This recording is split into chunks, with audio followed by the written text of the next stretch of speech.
Seperti yang telah diceritakan dalam episode sebelumnya, bahwa Kyai Ageng Prayogo berhasil mengubur mak lampir dengan peti mati di sebuah gua berhala dengan reruntuhan batu-batu besar. Dan kini 130 tahun kemudian, di suatu hari di sebuah hutan yang terletak di lereng Gunung Lawu, nampak segerombolan orang pemburu hama babi hutan. Mereka semua pun telah membawa anjing pemburu. Setelah anjing-anjing itu dilepas, mereka pun berlarian mengikuti anjing yang sedang mengejar babi hutan. Akan tetapi, salah satu dari mereka yang bernama Sarmah terperosok ke dalam gua. Sarmah! Sarmah! Sarjan! Sarmah! Sarjan, tolong! Sarmah! Bantu Sarjan! Dan kini teman karibnya yang bernama Sarjan pun seketika berbalik untuk mencoba menyelamatkan Sarmah. Ia pun terlihat kebingungan untuk menyelamatkan sahabatnya. Sarjan pun menarik akar-akar pohon yang berada di sekelilingnya untuk mencoba menyelamatkan Sarmah. Kemudian Sarjan pun mencoba untuk turun dengan menggunakan akar-akar pohon yang berada di sekelilingnya. Sarmah! Sarmah! Sarmah! Kau tidak apa-apa?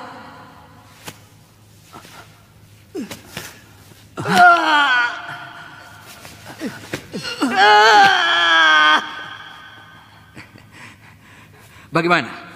Tidak apa-apa.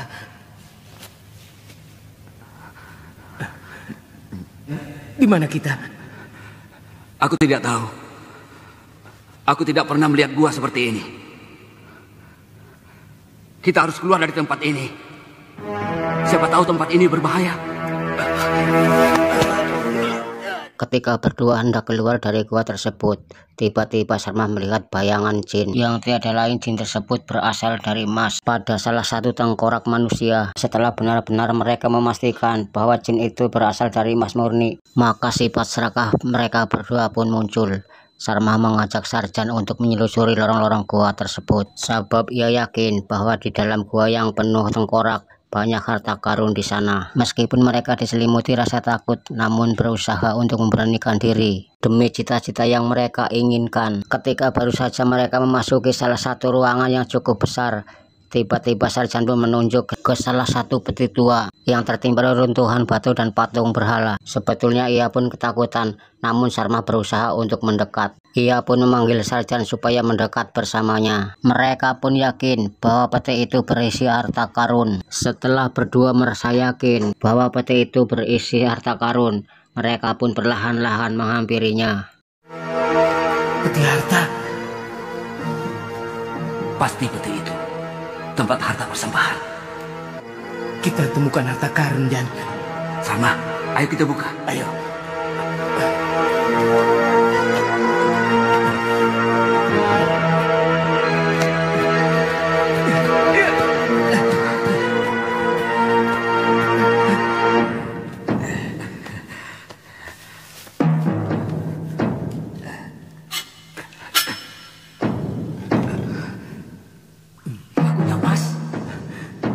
Pakunya saja emas. Pasti dalam peti ini lebih banyak emasnya lagi, Jan. Iya, kita akan menjadi orang kaya.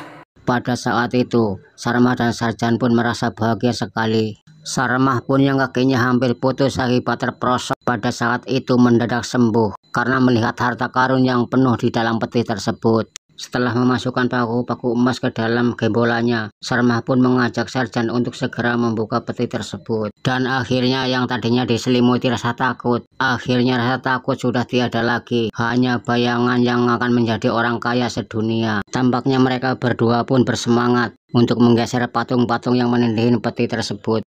Dan setelah berhasil menggeser patung-patung itu, lalu kita berdua secara bersamaan menggeser tutup peti tersebut, sehingga kemudian terlihatlah sudah apa yang berada di dalam peti itu.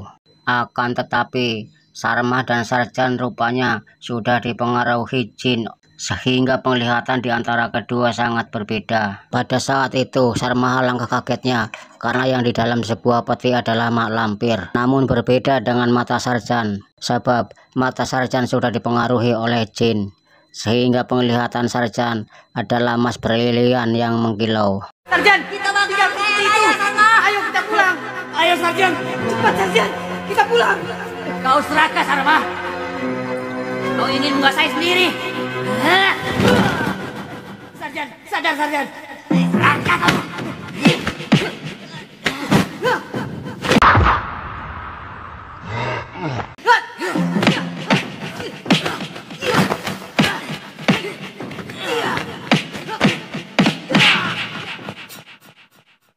Nah, seperti itulah jika setan dan sifat serakah menguasai hati seseorang. Bahkan sahabat setia pun tiba-tiba menjadi musuh yang harus dibunuh. Akal sehat Sarjan menjadi hilang seketika, berganti dengan tiba-tiba dengan hawa nafsu yang menggebu-gebu ingin membunuhnya.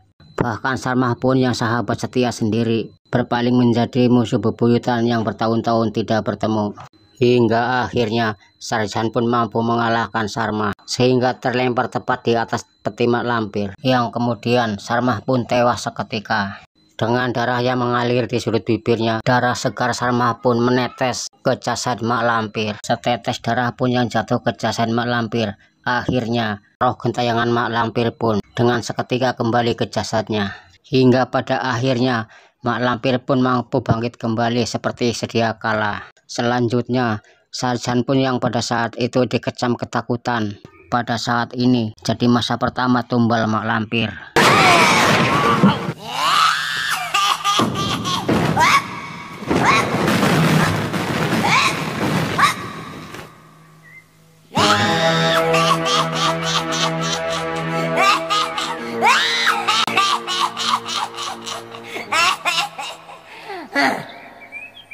Prayogo, kau pasti sudah lama mampus. Sekarang rasakan semua keturunanmu yang akan menerima pembalasanku.